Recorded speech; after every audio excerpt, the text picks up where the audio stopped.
Drew McIntyre returned to WWE this past Monday on Monday Night Raw. The New Day, Xavier Woods, and Kofi Kingston have kicked Big E out of the group. The D1 college volleyball playoffs have kicked off this week. DIY won the Smackdown tag team titles. The Big 12, SEC, and Mountain West championship games took place, and the ACC championship game is currently on right now. And Igor Circus team signed an 8-year, $92 million deal with the Rangers. Welcome to Weekly Sports Talk with Ed, episode 23. Yeah, you heard I just mentioned the Rangers from the NHL. So the first topic for today is my All Star ballot for the NHL this season. This is all my opinion. I tried to make an equal balance of defensive guys, left wings, wings, and I did three. Also had centers as well. Did three goalies for each team since it's 3 periods. This is only my third season, really, second or third season, really getting into hockey. So I'm not really sure how the All Star ballot works, but since it's 3 periods, I just determined a goalie for each period. So let's get into it with the East, and I'll go down the line of all the people I chose, since I do know that each team gets at least one All Star, even if some teams don't deserve it. But starting with the East, for the Toronto Maple Leafs, I went with Mitch Marner, right wing. He's been having a phenomenal season. Definitely has to be an All Star this year. For the Florida Panthers, but with Sam Reinhart, the Florida Panthers been kind of up and down this season, but I still think they're one of the best teams in the league, and they'll go deep in the playoffs. And Sam's been having a good season. For Boston, when with Jonas for Chris Follows, goalie, one of the best goalies in the league. For the Tampa Bay Lightning, when with Brandon Point, their center, he's been having a really good season as well. Every time I tune into one of the Lightning games, he's scoring and getting an assist. For Buffalo, I went with Alex Touch, right wing. For Ontario, went with Claudio Gurex, right wing as well. For the Detroit Red Wings, this one was tough because this team hasn't been good this season. They only have 8 wins on the season. If I'm not mistaken, they've been having a bad season. And this is what I was alluding to when I was saying not all of these teams deserve an all-star. But they ended up going with Lucas Raymond, their left wing, because I was struggling to find the left wing on the east side of it. So I just ended up going with him.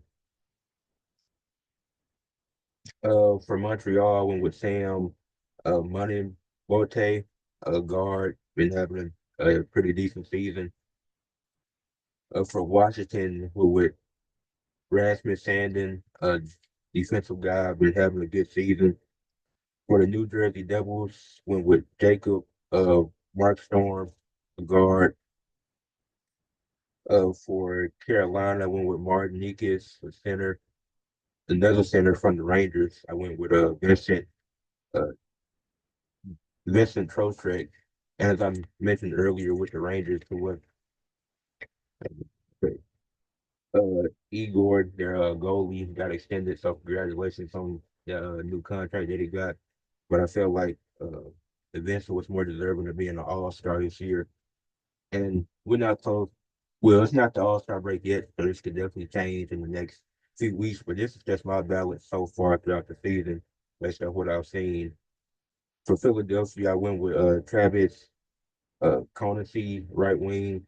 For Philadelphia and Pittsburgh, it was hard, and I needed some wings to fill out the rosters. And then for Pittsburgh, I went with Anthony Believer. Might have said that wrong. Left wing. I definitely enjoy watching him play. He's been having a good season. For Calgary, went with Zach Rinsky, a defender. Then the last person for the other New York team for the Islanders went with Gene Gabriel, uh, Peg, Pago. So those are my all stars for the East side. Now moving on to the West for Minnesota, I went with the Flip Gerstein, guard, been having a great season. Another guard I went with from Winnipeg, Connor Hellebuck. I think I talked about him last week. He's just been having a great season. Every time I tune into the game, he's just doing his thing, leading his team to wins. For Dallas, I went with Jamie Bean, left wing, been having a great season. For the Avalanche, I went with Nathan McKinnon, center. For St. Louis, went with Robert Thomas, another center. Then the next four guys I named are all going to be defenders. Uh, Tried to find the balance as much as I could, but also had to just pick one person from every team. But the next four guys are defenders. Uh, McAlee's Servercheck from Utah, the Utah Hockey Club, a new team. They started the season pretty hot. Then they calmed down. Then just been mediocre for most of the season. Been a solid team. Haven't been terrible. Haven't been great. But that'll be their all star. For Nashville, went with Roman Josi. I've seen a few Nashville games this week, and Roman in the last 2 weeks. So Roman Josi, he's just been very impressive. For Chicago, I went with Seth Jones. Chicago isn't having a great season either. They're right at 500 or a little bit below it. For Vegas, I went with Brandon McNabb. He's been having a really good season. For the Kings, I went with Adrian Kemp, right wing. Also went with for Vancouver, I went with JT Miller, center. Edmonton, the Oilers went with uh, Leon Dras Calif, another center, and then CGY Ramus Anderson, defender. He's been having a good season. Was, okay. For Seattle, I went with Jared McCain, left wing, been having a good season. For San Jose, went with Tyler Toffoli, right wing, and ANA went with Lucas Dostal, a guard. So that's my all-star ballot for the NHL so far. As you see, don't have the most knowledge of the sport. Only been watching it 2 seasons. Really still learning names, still learning teams, who's good and who's not. But I think those are the all-stars that I have so far. And, like I said, it'll be more hockey content 2025. But moving on to the next topic, as I mentioned earlier in the intro, the college volleyball playoffs have started, and it's been fun already. FSU was upset by Ole Miss in the first round. That was very surprising. Florida State, one of the best volleyball teams this year, and the ACC had a lot of teams in it because they're one of the best conferences when it comes to volleyball. And then in that same on day one as well, BYU was upset by Loyola Chicago, who made a deep run in the college basketball playoffs last year. And I'm pretty sure they lost today in the college volleyball playoffs, but they were able to pull up an upset victory in the first round, which is very impressive. Then Purdue defeated Western Michigan and what was one of the most competitive sweeps I had seen. I made a short talking about it. I had like each set was down to the wire, and Purdue was struggling. But I'm gonna give it to Purdue later because they've been solid, but they were definitely having some trouble with Western Michigan. But they have closers like Raven Colvin and Eva Hudson. They were able to ice it at the end, so they weren't upset and didn't haven't lost a single set yet. Madison Skinner, she led Texas to a win over USC. She had 23 kills, contributed to 25 points, and helped Texas sweep USC. Florida dominated North Carolina State as Kennedy Martin she had 3 saves and 18 kills. Once again, another impressive game. Then Missouri, they upset SMU after Michael Vernon and Jordan Elise, both of them went off in that game. And Dayton defeated Baylor and Marquette defeated Utah, and both of those were 5 set games. No for 5 versus 4 matchups with the 5 winning.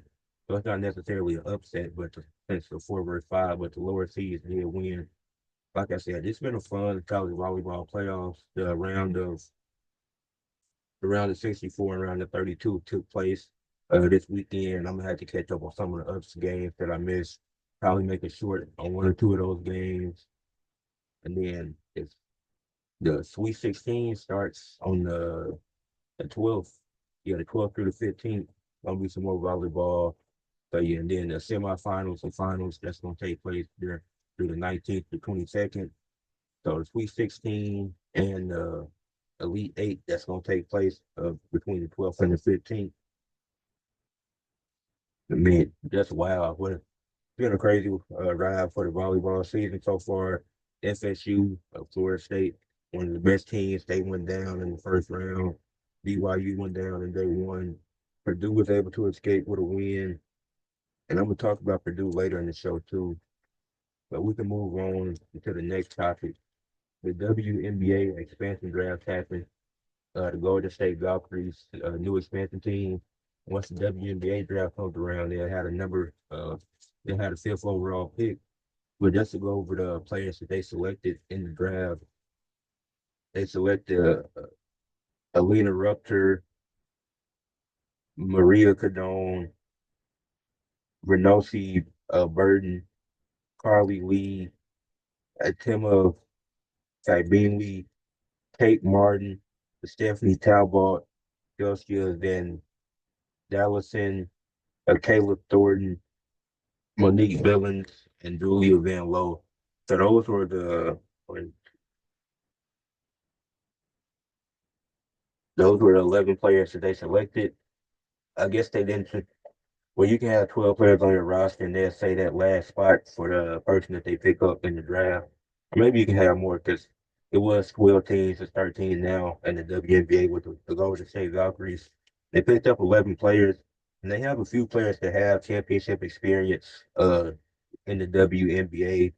Got Alina Rupter, Timothy Beanley, Kayla Thornton, and Celsia. All all four of those women have championship experience in the WNBA. Now it's not like they were getting a crazy amount of minutes, but they were on championship teams. They made deep runs. They were able to get in a few minutes a game. So they have some people that's already experienced. You have a good coach, as I talked about last week. So this team in their first season, they probably won't be anything good because it's rare for expansion teams to be good their first season in a new league. But this team could be decent. Then, especially with the draft pick they'll get somebody really good from a college, whether that be a Page, a Juju Watkins, a Flo J. Johnson, or just three of the top players that's going to be available in the draft. And all three of them could go before you get to the fifth pick, and then you still have somebody like Addison O'Grady from Iowa that you could pick up. So it's going to be interesting to see what the Golden State Valkyries can do next season. But yeah, that's it for the WNBA expansion draft. Those are the players they selected. Well, well, I think they had a pretty good draft because the teams they were able to protect six players, and obviously the team's gonna keep the players that they feel are most valuable and most important to their team. So these were some good selections by the Golden State Valkyries, and they might be a decent team next season. I don't expect them to make the playoffs, but they can kind of be what the Mystics were when they were close to making it, but just weren't able to get there. But moving on to the recap, what's happening in WWE this week, because a lot has happened. Guess I'll start with the New Day stuff. The New Day 10-year anniversary celebration was happening, and Xavier Woods, Kofi Kingston in the ring. Then they're talking about all the great things they done did for WWE and all that they done accomplished. But as you know, it's been tension rising for the last few weeks. They had a heated segment the week before that where they both got into it backstage, just being disgraceful to each other. Then they're in the ring and they're talking about and it looks like they're going to potentially end a New Day, and neither one of them are going to turn on each other. They just go on their own. But Big E music plays, and he makes his return.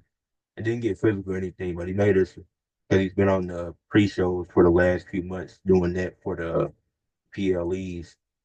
Then he makes his return to Raw. We ain't seen him on WWE TV in a few years. And then he was like, he's not going to stand here and let this happen. He's telling Xavier and Kofi that he wants to come back and be their manager. But Xavier was like, now, this time, and it was like, they had the crowd like, wow, nobody could believe Xavier said that. But to the New Day's point, Big E had been on the kickoff show that you don't have to get physical to be a manager. So, but yeah, so that happens. And then Kofi, he starts talking about Big E too. Then Kofi and Xavier, they just start talking bad about Big E, about how it didn't matter that he had neck surgery or whatever, that all these other guys came back from neck injuries, but they didn't have people waiting for him, and it took him so long to come back. And Big E, he was about to cry, and then he just left the ring. They was like, they knew they kicking him out. Then Xavier and Kofi looked at each other, they shook hands, and they were like, it's just us now. But that was definitely a swerve because the way they've been building it up, it seemed like either Kofi or Xavier was going to turn on each other, they were going to get physical. But I don't think many people were expecting a Big E return, and then for New Day to kick him out, and for Woods and Kofi to be cool again and just go on this heel run that they're about to go on. So that was great. Felt like that should have been the main event, but it was something else that main event that Raw, which made sense. It's going to be kind of over the place, but also it was more signs of the Judgment Day splitting up. Gunther got into it backstage with Finn Balor. Finn Balor was like, I help you keep that championship, so you should give me a title shot. And Gunther was like, I never wanted your help. I never needed your help. He was like, Dominic here actually beat Damian Priest, so I go talk to Adam Pearce about getting the match with him. Because Finn keeps talking about how Dom couldn't get the job done. But that was in a fatal four-way. Dom still pinned Damian Priest in a one-on-one match, something that Finn Balor is yet to do. So then Dom and Gunther had a match, and it wasn't nothing, and it wasn't really that good of a match. I mean, it happened. Gunther ended up getting the win. Wasn't that long. Then Finn Balor came out there to attack Gunther, and Finn was like, "This is how you get it done." And he was talking to Dominic or whatever. And basically, Finn is like, he wants the group to listen to him, but the whole point of the group is that there's no leaders. So even with them kicking out Damian Priest and Rhea, Finn is acting like a leader in a group where it's supposed to be no leaders. Basically, he attacks Gunther, and now he's getting a shot at Saturday night's main event for the championship. And he's going to lose that match because Damian Priest is going to get involved. It's pretty obvious. There's no reason for that match to be at Saturday night's main event because Finn Balor hasn't done anything to get a world title shot. He isn't even defending his own titles. And they did recently, but they've defended them like twice since they won those titles. So that's what Finn Balor really needs to focus on. Now let's talk about how Raw started with well, it started with CM Punk cutting the promo. He started pointing to where the WrestleMania sign would be, talking about that's where he wants to go. And then Seth Rollins comes out there. This was pretty expected, or at least I expected it for Seth Rollins to come out there and interrupt. Because obviously CM Punk helped Roman Reigns uh this at the War Games. So obviously that's gonna make Seth mad. So then they get into it, and then Punk was like, when I came back, you had something I wanted. That was the World Heavyweight Championship. You don't have that now, so you're not my problem. Then Seth makes it his problem, and then bro, they start throwing hands with each other, and then uh Jay Uso, Sami Zayn, they come down there to break it up. Sammy gets Seth to the corner, Jay gets Punk out the ring, they're going to the back. Then Seth gets a mic and he tells Jay to go with Punk just like he went back to Roman. Then Sammy gets in Seth's face and he was like, "Don't talk to Jay like that." Seth was like, "You're right. I shouldn't talk to Jay like that because he's family. But what's your excuse?" And that Seth made a good point. Jay is family to Roman, so it's always gonna be that family bond. But Sami Zayn isn't actually family. And then Seth and Sammy they get into it, and Seth calls him out for because like Sami Zayn doesn't like Punk either, and then they get into a heated argument. Sammy said he talks about how Seth put that chair on Roman's back that created this monster that he is now, and Seth was like, "You did it too." So then they keep going back and forth. A match is made, and that's called main event the show. Then we get to the main event. They had a match.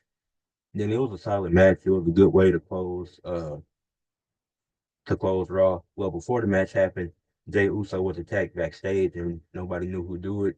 Sami Zayn assumed it was Seth. So then when they get to the match, Sami has a chair and looks like he's gonna go after he's gonna get disqualified. And Seth is pleading that he didn't do it.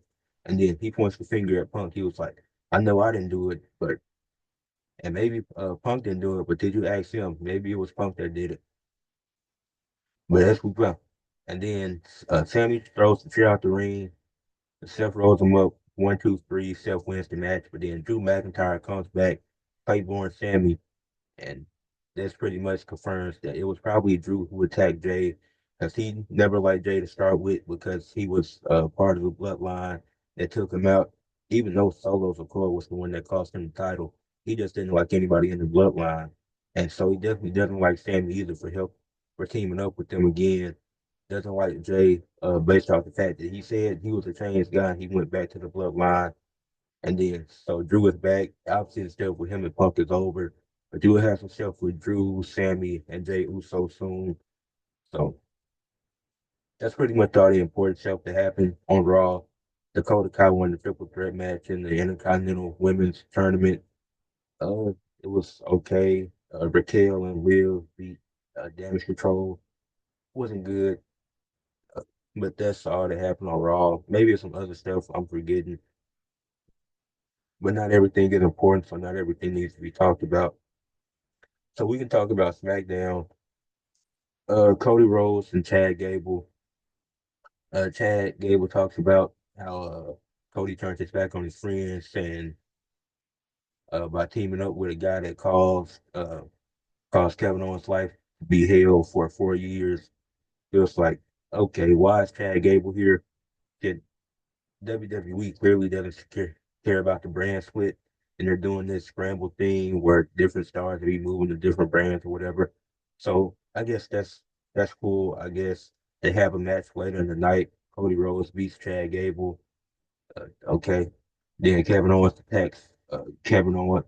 Kevin O- Kevin Owens attacks Cody Rhodes after the match. Yet Cody had a bad ankle in the match, but was standing perfectly fine to brawl with Kevin Owens and did a dive. So clearly his ankle was never hurt. So great job of playing off an injury. But yeah, that happens. What else? The DIY won the tag titles. The Street Profits were mysteriously attacked, and it was likely DIY that did it. And then as soon as that happened, Gargano was like, if you need somebody to fill in for a title match, we can do it. And the Motor City Machine Guns, like they said, sure, why not? That was such a dumb thing to say. DIY's done nothing to earn a title shot. And they just get the Street Profits title shot for no reason. Then you had a match and DIY wins. Gargano turns heel finally. Like it was so obvious he was gonna turn heel. You don't have a deep enough tag team roster to have Champ and Gargano do a feud one-on-one again when you did this in NXT already. So now they won the tag team championships again for no reason. Motor City Machine Guns had the titles for 40 something days. Was Are we actually gonna get a 6 month tag team title reign? Like not every title reign itself has to be long, but a month to 2 months of tag titles just feels like they're just uh, switching hands. Like DIY had them, then the Bloodline won them, then Motor City Machines Guns won them. Now DIY has them back. So then on the Street Profits gonna beat DIY, and it's like it's too much for going on. It's like can it be some type of consistency, some type of story? Like it's really no story with what they're doing, and it hasn't been good or fun to watch. DIY shouldn't have the tag team titles. They're not a better tag team than the Street Profits. They don't even think they're a better tag team than the Motor City Machine Guns. They were going to lose the titles. It should have been to the Street Profits. And at the end of the day, I don't know where the I don't know where the tag team division goes from here because there's some injuries that happened. So the Usos versus Tama Tonga and Tonga Loa, it's probably not happening for those titles, at least not anytime soon. It's definitely going to happen at some point. But with Tama Tonga, not Tama Tonga, but with Tonga Loa and Jimmy Uso both injured after War Games, don't know where that leaves the Usos and the Tongans for whenever they had their match. Yeah, Brunson Reed was also injured from the War Games match, so prayers up to all three of them. I never want to see injuries, no matter what the sport is, no matter who it is. You never want to see injuries, so prayers up to Jimmy Uso, who broke his toe. Brunson Reed, who I'm not sure if he broke his leg or if his ankle, but prayers up to him. And Tongaloa, who tore his bicep. Prayers up to all three of them, wishing them a speedy recovery, can come back strong and once they get back, they'll have something for them to do. what with the Tonga and Jimmy, they have something to do, but Russell Reed, his push was going great. So I hope that when he is come back, he can still get that push. Because we done seen plenty of injuries to real people careers. Stop them from getting that push. I just hope they don't happen to Russell Reed. Uh, and then the last thing I wanted to talk about on SmackDown, because this match was amazing. Bianca Belair versus Piper Niven. And when you give the women some time, they can put on some bigger matches, especially Bianca Belair. Not too long ago, she had a match on Raw with Io Sky, which she lost, but it was a really good match. Then she had this match with Piper Niven. Chelsea Green got involved, obviously, but Bianca was able to pick up the win and pin Piper Niven. So, like I said, Bianca Belair, she's the best women's wrestler on the roster right now. Obviously, when active, Becky Lynch and Charlotte up there. But just speaking currently, it has to be Bianca right now with all the work she puts in. Don't know what's happening with the tag titles for Dave being out and all that. But Bianca, she's a phenomenal wrestler, and it's going to continue to be that way. So I'm hoping she can get a singles push real soon. But that's it for the WWE recap. We can move on to some stuff around the NBA. The Atlanta Hawks have won six in a row. They're now 13 and 11, and they're the fifth seed in the Eastern Conference. The Atlanta Hawks are usually up and down, especially since that run they went on in 2021. But this Hawks team looks different. Trae Young has took a playmaking leap that uh, we haven't. His Trae Young has always been a really good playmaker, but I've seen him take a leap. Like it's on this 6 game winning streak. They're beating the Cavs twice. They're beating the Bucks. They're beating just beat the Lakers recently, and it was somebody else they beat. Trying to see, they beat the Pelicans, who the Pelicans been shorthanded. But those are just those wins they done had in these last 6 games. And it's just been very impressive. Like Jalen Johnson, he's been really good this season. He's been able to score at a high level, defend at a high level. His playback continues to improve. He's a good rebounder. He's doing everything Atlanta needs him to do. Dyson Daniels, he's been great this season. He's shooting well, playing great defense. Onyeka Okongwu, Clint Capella, even though they share minutes, they look good in those minutes. Well, not sharing the court at the same time, but like playing starts on yeah, he comes off the bench. Definitely been great. Zachary Ricochet, he's coming into his own. He's a rookie. He had a slow start, but he's starting to pick things up. Like I mentioned, Trae Young, he had a 2020 game against the Cavs, and he just had a 30-20 game against the Lakers. He had 31 points, 20 assists, and he hit the game-winning three in overtime to beat the Lakers. So this Hawks team, the defense is looking better. The playmaking by Trae Young and Jalen Johnson is looking good. You got Bogdanovich back, and hasn't been great this season, but I definitely think he'll pick it up. But they're fifth in the East, and they can keep this up. You don't know where things can go from here with the Hawks. On this 6 game winning streak, you had to talk about them. They're one of the hottest teams in the league right now. So shout out to Trae Young and the Atlanta Hawks. Got some unfortunate news for Orlando, who are 16 and 9, and currently they're the third, either the third or fourth seed. I think they're the third seed in the East. But Franz Wagner, who's been having a phenomenal season, is out with a torn oblique, the same injury as Paulo. So he's going to be reevaluated in 4 weeks. So he'll get another test and they'll see when he'll be able to come back. He was having a great season, averaging over 24 points. Because when Paulo went down, we were like, well, the Magic are cooked now, but they weren't because Franz stepped up and he was hitting big time shots like the game winner against the Lakers. He was scoring, had 30-point outbursts, and now he goes down. And that's just unfortunate for at least the next 4 weeks. You know it's gonna be longer because it's said reevaluated. But Pablo should be back around Christmas time. So that'll be good for Orlando. But it's down to Jalen Suggs for the next few weeks. But the Magic, like since Paolo's been out there, played really good. Jalen Suggs, he's here one of the best defensive guards in the league. Gogo Padachi, he's had some really good games. Just been effective everywhere. Like he's not scoring the most points on the team, but he's rebounding, he's playing defense, he's making all the hustle plays you need him to. And with And like this Magic team, they're really good. They're 16-9. Uh, Jamal Mosley, the way that he's coaching them, they've just been great. And they're still a top defensive team. And pretty sure they just lost to the 76ers, and that's a tough loss. But they've been good this season. The Lakers, 12-11, currently in the play-in as a 10th seed, and they've lost 3 games in a row. One of these losses was by 41 points to the Miami Heat. The Miami Heat haven't looked good all year. They haven't. Jimmy Butler hasn't been aggressive.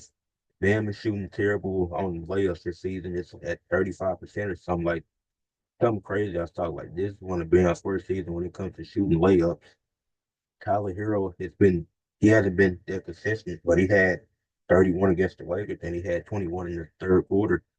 And they lose to a team that hasn't been impressive at all by 41. And I know it's a tough schedule. They have 5 games in 1 week, but all teams go through that at some point in the season. It's just like in the NFL when teams have 3 games in 10 days or 3 games in 11 days. All teams go through that at some point in the season. So that can be uh, you can't use that as an excuse. Anthony Davis had multiple stinkers this week. He had an 8-point game. He had a 12-point game. That's the AD should be the best player on the team right now. He can't be affording to have games like that where you have a 2 game stretch of scoring 20 total points. You should be he's averaging over 25 a game, and that's what it should be. And he's had a great season. So, not saying that he's having a bad season based off of 2 bad performances, but that just can't happen. LeBron, he can't just make 4 field goals in a game. I know it's up there in age, but he's still one of our top 2 players.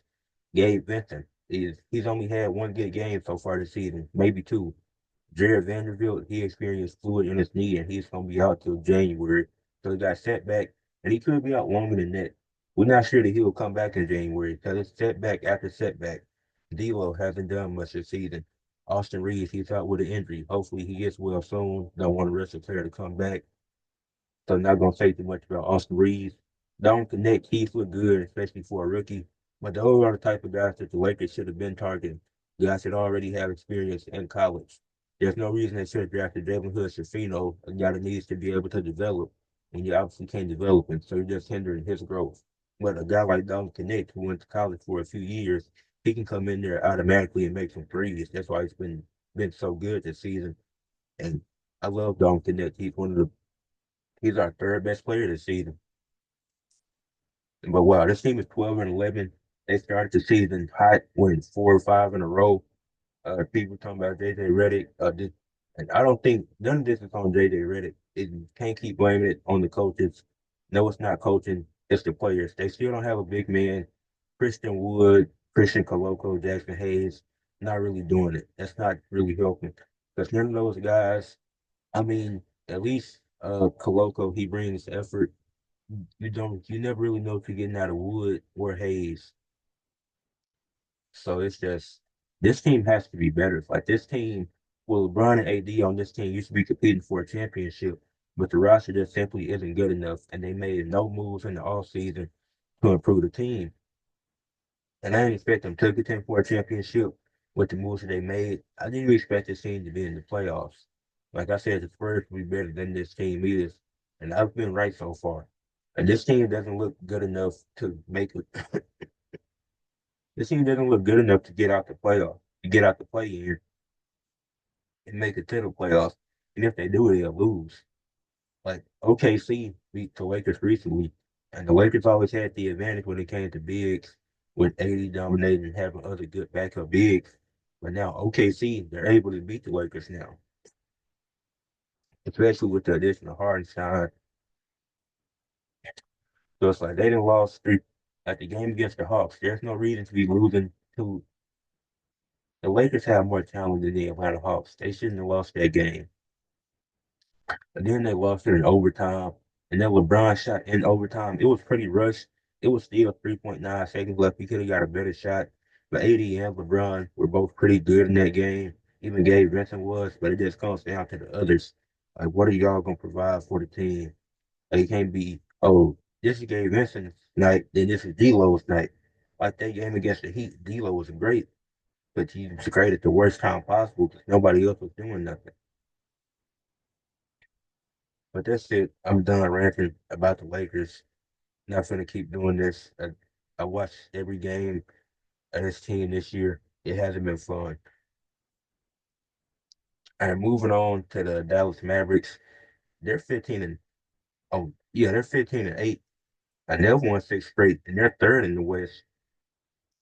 It started slow, but obviously with the addition of Clay, missing some pieces, with Derrick Jones Jr. leaving, you gotta adjust. But now you got Luka, he's playing good basketball. Kyrie, he's been good. Still got all the other pieces like Gafford and Lively. So this team is coming into its own, and they've won six in a row, just like the Hawks have.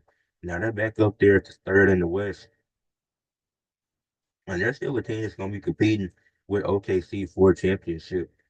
So still like this Dallas team. It was a slow start, but they done picked it up and they done won six in a row. There's reports that the Utah Jazz are shopping Jordan Clarkson, John Collins, and Colin Sexton. The Jazz haven't been good this season, but I do like Will Hardy as a coach. I think I mentioned this before. Will Hardy is one of my favorite coaches, especially the way he talks in the press game conference. Not just him being funny, but the way he talks about his team, like he shows he really cares. And I think his play calling is really good for the Jazz. I just think he doesn't, because of the team, don't really have the personnel to do what he can. But Will Hardy with more, like at the end of the day, coaches need to have some type of talent. Like obviously it's an NBA roster, yes. I mean, maybe in the East, if this Utah team was in the East, they'd be decent. But if Will Hardy is but yeah, like I said, I like Will Hardy as a coach. This Jazz team, they've been in some games too. They even had that impressive win against Dallas. That was on a random Thursday night. Where it was just one game on. I, I'll never forget that. That was one of my favorite Will Hardy games from this season. But I don't really know what the market is for either any three of those players that I named, Clarkson, Collins, or uh, Colin Sexton. You know, with John Collins, he can get to a double double on any given night. He can also be inefficient at times. So it's like really with all three of these players, you never know what you're getting. Like, well, at least with John Collins, you know you get some rebounding. Jordan Clarkson, he can be a spark plug off the bench, and he is most of the times. But he also had those games where he goes cold.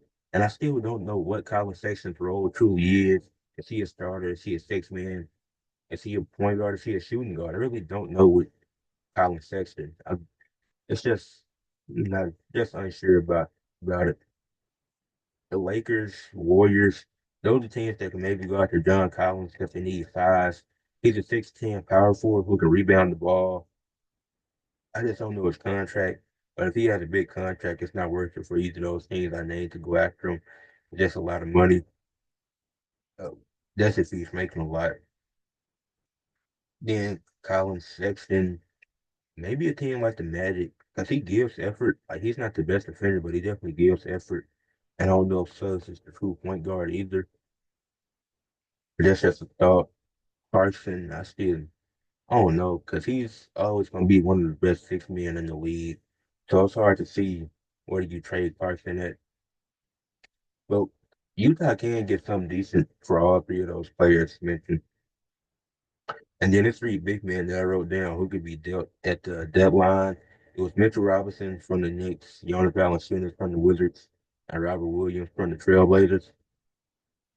I'll start with Mitchell Robinson, I guess, from the Knicks. He's a good defender. He always has been. He's a good rebounder too. He just stays injured, and I don't know if the Knicks will want to keep him. I mean, they could look to trade him. Not sure what they'll do. Really be interesting to see what they will or won't do with Mitchell Robinson. Because when he does come back, he should probably be playing with Cat, since Cat's defense isn't that great. But then somebody that's in the starting lineup, they should probably stay there, go to the bench. And I don't know if New York just wants to move off of him so they don't have to consistently deal with this every year or not. Jonas Valanciunas from the Wizards, uh, they signed him to trade him. At least that's what I think, because they're not competing for anything. So I don't know so I'm assuming he'll be dealt at the deadline. And then Robert Williams from the Blazers, he's only making $10 million a year. I used to play with Boston, one of the best defenders. Especially when he's healthy. That's the only thing about Robert Williams. Like he stays injured. He's been pretty healthy this season. Coming off the Blazers bench, he's had a pretty solid season. And the team, there's definitely a few teams that could use a guy like a Robert Williams. So but those are three big men that I think could probably be dealt at the deadline. Just around the NBA, just we'll call it for today. And now it's time for me to do my NFL power rankings. So I went I'm gonna start from 10 and go to 1. These are the top 10 teams I feel like in the NFL. Well, it's two teams on the outside that are looking in. The Chargers at 8-4 and the Broncos at 8-5. Reason Chargers weren't able to make the top 10 because with J.K. Dobbins out, uh, it's just gonna be hard for them to really do anything. Like they've been solid, and then the teams that I have above them, I obviously think are better. But it's just gonna be hard for them to keep playing when you don't have. Obviously, they're gonna keep playing, but the game becomes more difficult with J.K. Dobbins out, and we've seen that already. But they're still a solid team, so I had to give them some love. And the Broncos at 85. Just don't think they're a top 10 team. Like Bo Nix has been good, but these other teams I just see as clearly better than them. Maybe it's one team. Then the team that I got at 10, it was kind of that toss up with all three of them. It was kind of like, who do I think has a chance of making the deepest run that were in the playoffs? So number 10 was the Washington Commanders at 8-5. No, they had a 3-game losing streak at one point, had the bad loss to the Cowboys. But Jaden Daniels has been great. He's been amazing for a rookie and having a really good rookie season. Then him and Bo Nix are both in the race for Offensive Rookie in the Year. Brock Bowers as well from the Raiders, obviously doing a power ranking of the top 10 teams, the best teams, not the worst. So I'm not going to be talking about the Raiders a lot. But Brock Bowers is really good too. So definitely those three guys in the Offensive Rookie of the Year race. But back to the Commanders at 8-5. Got them at 10. I think they've been really good. The offense has been electric, but their defense can definitely give up points, as we saw with the Eagles game, saw with the Ravens game, as that team can definitely give up some points. And that could cost them, even if they do get to the playoffs, because the NFC North is stacked, which we'll get to all three of those teams in this power ranking. At number 9, this this kind of surprised me to say, especially with the how I thought the season would play out. But I got the Baltimore Ravens here at 8-5. That defense has been really bad this season. Like for to speak on the offense, Lamar has been great. Like Lamar, Jay Flowers, Mark Andrews, uh, Derrick Henry, no one forgetting Rashad Bateman, no one forgetting Isaiah Likely. That offense has been great. It's been one of the best offenses in the league this year. And Lamar, he's putting up MVP caliber numbers. But their two main issues is the defense, which has been really bad. Like they lost some key defenders in the off season, and they really hurt them, and they didn't address those problems. Then Justin Tucker, he's missed 22 points worth of kicks. So it's like, man, Justin Tucker, he's one of the greatest kickers of all time. So it's like he's having a really bad season. You can't deny that. So, with the kicking and the defense, I just had to put him at 9. It's like I can't put him above any of these other teams. I mean, the team right above him has been struggling too, even with a good record. And they play this team on Christmas with Texans right above them. But before I get to them with the Ravens, it's just they're not gonna go deep in the playoffs, even if they do make it. They probably still will make it, but with that defense and Justin Tucker playing terrible, they're not gonna be able to go further in the wild card. Like I said, the Texans are at 8, also 8-5. They haven't looked good either. Like CJ Stroud, this has been a sophomore slump. And I'm not trying to do that whole comparing with the Bryce game because I feel that's really dumb. It's two completely different situations. I don't think much really changes if they swap teams because at the end of the day, the Texans are a better ran organization than the Panthers, and Bryce would have been in a better situation there, and CJ would have been in a worse situation in Carolina. But that's not the point. Bryce Young has been playing good. He's had a resurgence because of Rod Wave, apparently. Yeah. But CJ Stroud, he's been in the sophomore slump. The Texans haven't looked really good this season. Like I expected them to be competing. for the Super Bowl, but I don't think that can happen. Then the Ravens and Texans play on Christmas, so then we'll really see what these teams are like and see well who's capable of actually making a deep run. Don't think either one of them is, but that Christmas game will be decent. But yeah, it's just they're only because their division is so weak, they're still gonna win it. But they're only 2 games ahead of the Colts, and they almost lost both of those games. Like, oof, it's really hard to talk about the Texans because they just haven't looked that good. Like they shouldn't have 5 losses right now. That's the same for the Ravens. Neither one of those teams should have 5 losses. They should have 2 or 3 at this point. But number 7, I got the Green Bay Packers at 9-4. They've been solid this season. Even when Jordan Love went out early in the season, Malik Willis stepped in and he played some solid football. Even got them some wins. So they were still weren't out of it. Still fighting. They can't win their division, but they can still get in as a wild card. No team is gonna want to see them in the first round of the playoffs in the NFC because that's a dangerous team to go against. But yeah, they've been really good this year. Christian Watson, he's came to his own, looking really good. The Packers got a new kicker, and he's able to make the ones that they need. That's all you need. As long as you can make the ones that you should be able to make, with the 40 yards or less, let's say 45 or less, those are good. He might not be great from 50 plus, but he's making the ones from at least 40 plus, from 40 or less. So that's good for the Packers.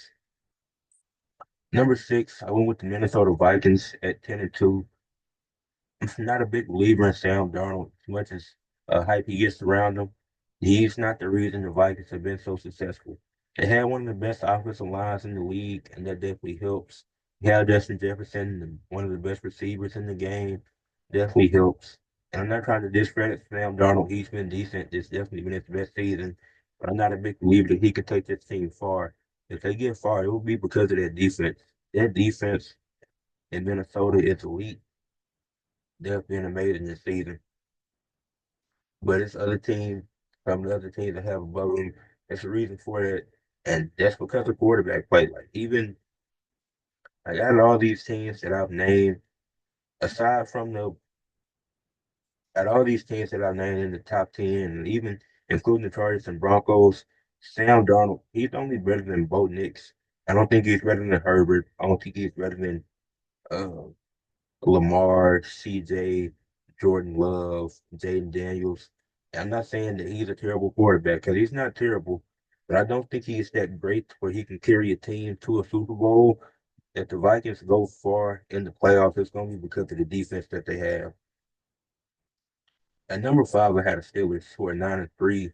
They have a top defense. You have Chris Boswell, who's been the best kicker in the game this season. Like anytime they needs points, he's there to get those points. You have done. You have 2 good quarterbacks. Justin Fields is playing good to start the season.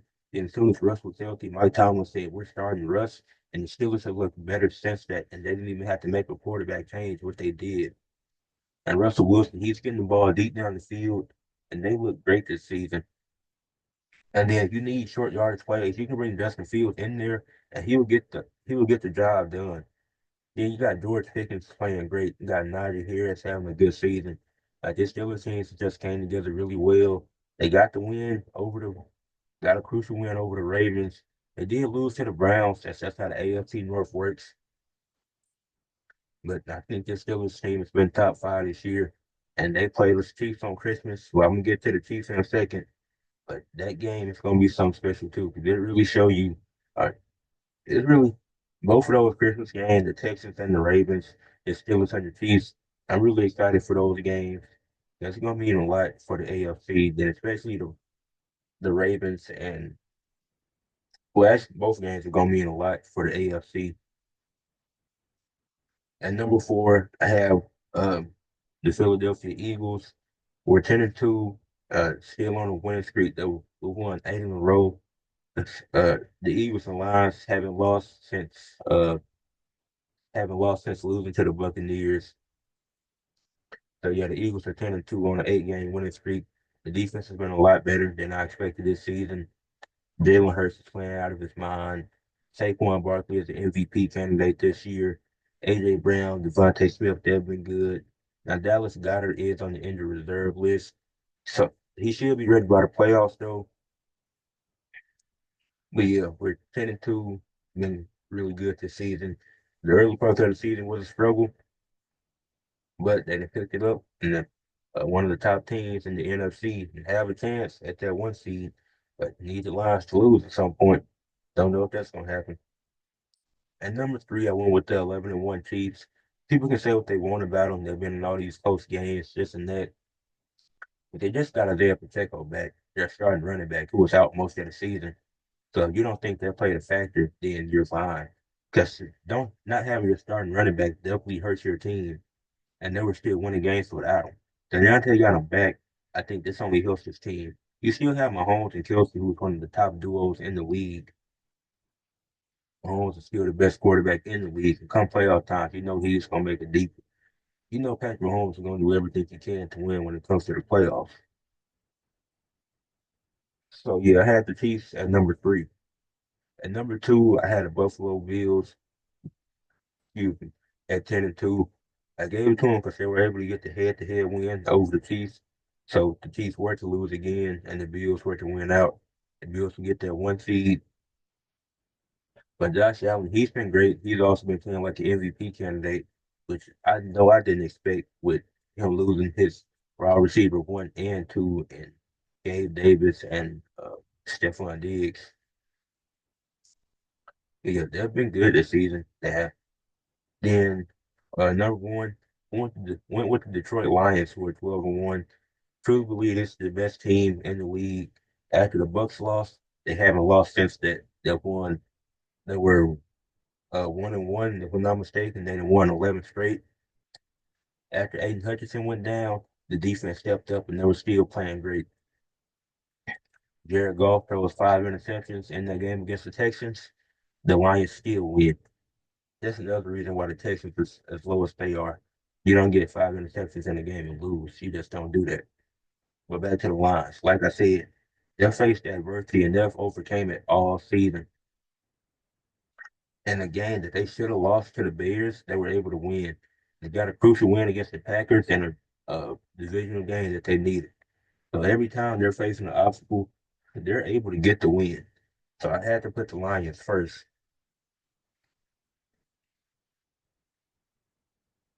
And now I can move on to AEW and recap what happened on Dynamite. Kyle Fletcher beat Shelton Benjamin in the Continental Classic. I didn't like this decision. I felt like Sheldon felt like it should have gone to a time limit draw. I don't think either one of these guys should have been taking a pin or losing. So a time limit draw is fine. Because the whole point of the Hurt Syndicate is that they hurt people. So then when Sheldon Benjamin got backstage, MVP and Lashley, they were disappointed. So then not only were they disappointed, they were pissed off too. So they attacked backstage, they attacked the security and they just take them out. MVP was like, "This what we do. We hurt people." So that's what they did. Then Adam Cole and Kyle O'Reilly, they won the Dynamite Dozen Battle Royal. So next week they're gonna face each other.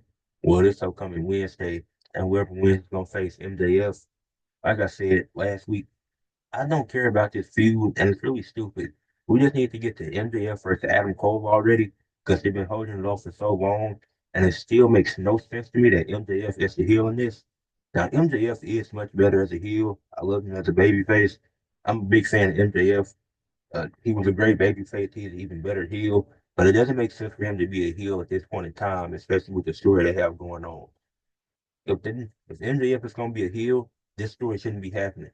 Like, we should have did MJF and Adam Cole a while ago already. Like, we've seen it. Obviously, they gave us that great match on Dynamite, which ended in a time limit draw. Then they had the other match on the pay-per-view, which MJF won. But it's like, now you want them to do it as rivals. But it's like, it doesn't, it just won't hit the same as those other two matches did. Like, there's no need for them to wrestle again. You don't need to see it again.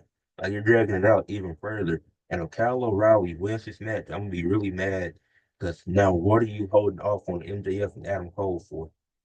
I'm not really a fan of Adam Cole or Kyle O'Reilly, But I need Adam Cole to win this match so he can get this Cole versus MJF match over with. Swerve Strickland, he dominated the best wrestler alive, Max Caster.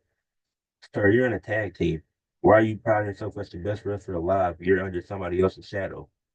That don't make any sense to me.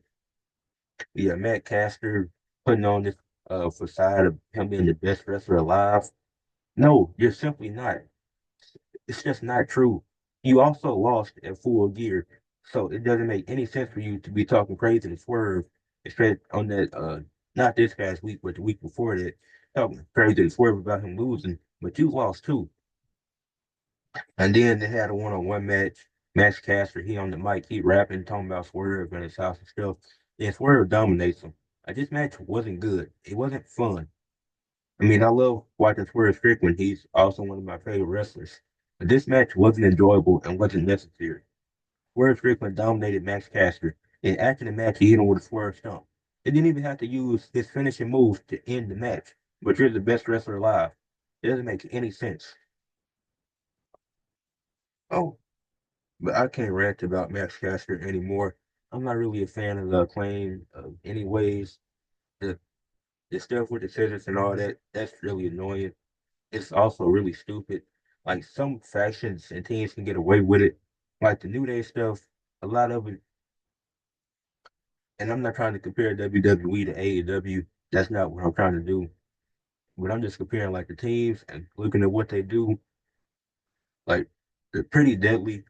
Their their gimmick is fine with the crop tops and stuff. Like they're great wrestlers and they're entertaining. I'm not as entertained by the Acclaim. As I mentioned earlier, the New Day, I wasn't big fans of them at first when they first became a group, but over the year, I was also a fan of the Usos, so that's why. But over the years, they grew on me. But I'm just not a fan of the Acclaim. Like they got to cut out the silliness. They're never getting the titles back if they keep doing this, and they might as well split up since, or just let Anthony Bowens and Billy Gunn be a tag team. Since Max is the best wrestler alive for losing in 5 minutes. Yeah, I'm done talking about the Acclaim. Uh oh, Pac lost the match to Switchblade Jay White. That was a fun match, but then after the match, the Blackpool Combat Club they came out there, attacked him. Then Adam Page, I could maybe I got the order wrong, but Adam Page came out there too, and then Adam Page got attacked by the Blackpool Combat Club. Then Orange Cassidy makes his shocking return. Then Orange Cassidy, Adam Page, and Jay White, they take out the Blackpool Combat Club and they're left standing tall. Claudio wasn't involved in it because he had to prepare for a match in the main event. And now, what's the name? Oh my goodness. Jay White and Orange Cassidy, they're teaming up next week to take on Pac and Wheeler Yuta. So that should be a fun match. It's gonna be a fun tag team match. And I'm pretty sure that's at the winter is coming. Yeah, that is the TV exclusive they do every year. And then Claudio and Brody King had a match in the Continental Classic. This was a really fun match.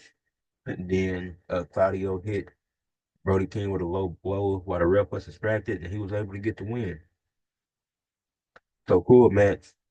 Not too much else to say about that. And that's how the show ends. As I mentioned earlier, the college football title games took place. Boise State, they defeated UNLV 21-7 to win the Mountain West and secure a playoff spot. Genty ran the ball 32 times for 209 yards, averaging 6.5 per carry and one touchdown. And he just needs 132 yards to catch Barry Sanders if he should get in that first playoff game. Obviously, he wouldn't have did it. He would have did it in 14 games, not 12. But it's impressive nonetheless. Still very impressive that he'll get the record. So congratulations to Boise State. They had a really good season. Don't know how many people expected this. But yeah, it wasn't really much of a game. And but it wasn't like a crazy score. Wasn't like Boise State scored a lot. UNLV had another good season. They were pretty good last year. I don't know if they won the Mountain West or not, but if they did, it definitely wasn't for a playoff spot.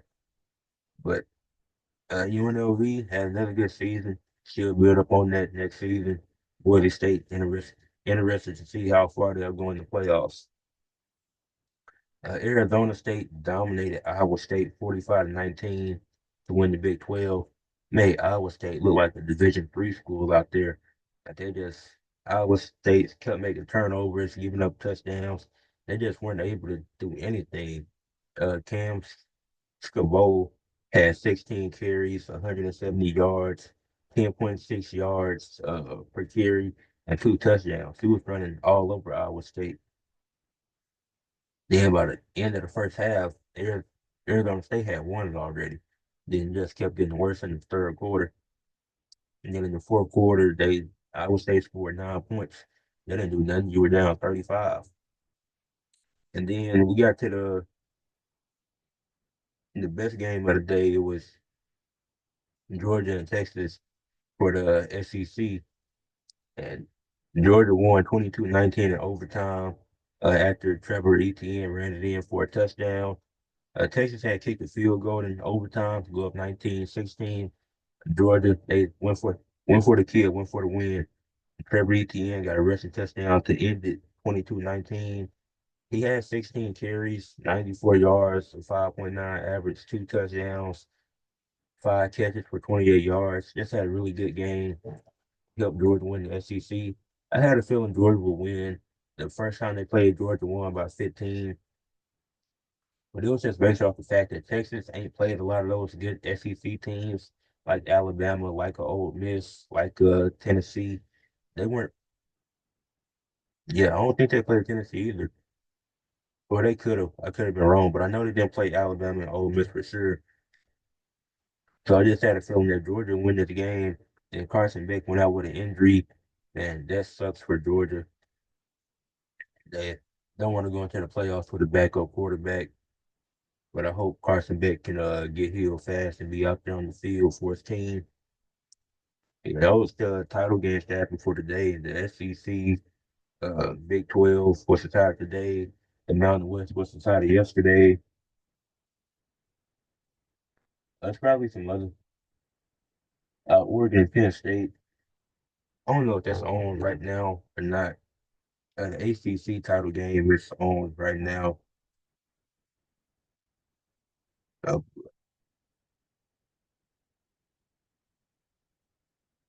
but the next topic is going to be MLB rumors. Since it's not a lot going on in baseball right now.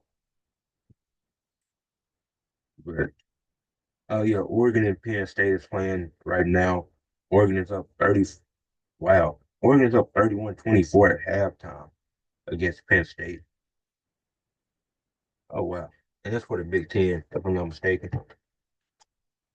Oh, MLB rumors. The Yankees, Mets, Red Sox, Blue Jays, and Dodgers are all trying to throw a bid at the ones. Soto. Don't know how the Dodgers had that money. Obviously, the Yankees gonna want to keep him. Then you got the Mets, Red Sox, and Blue Jays all trying to get in there.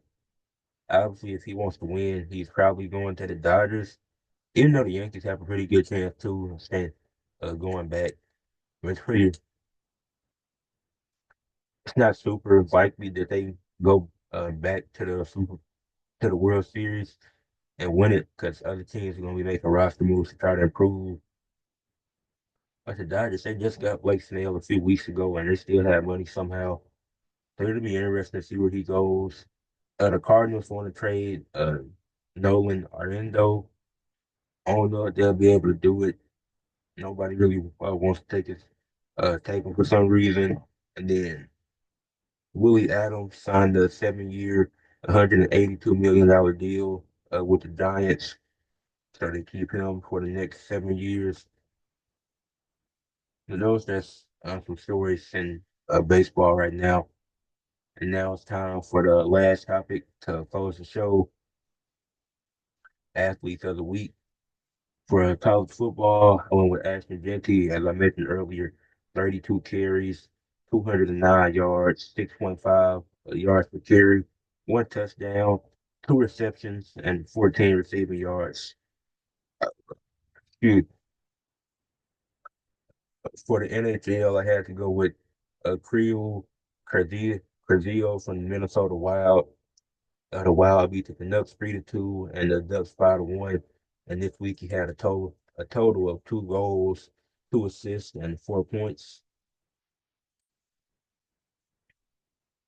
Eva Hudson for college volleyball went with Eva Hudson from Purdue. They went 2-0 this week. They swept both of their matchups, going 6-0 in sets this week. Eva Hudson had a total of 6 saves, 41 kills, 9 digs, and 44 points. And Purdue was able to beat Western Michigan and Loyola Chicago, as I mentioned. For AEW, I went with Jay White. This match with Pac was really good in the post-match stuff, so I went with Jay White. I think he had a pretty good week. For the NBA, I went with Jalen Johnson, averaging 18 points per game, 5.6 assists, 10 rebounds, 1.3 steals, shooting 56% from the field and 85.7% from the free throw line. The Hawks went 3-0 this week, beating the Pelicans and beating the Bucks and beating the Lakers.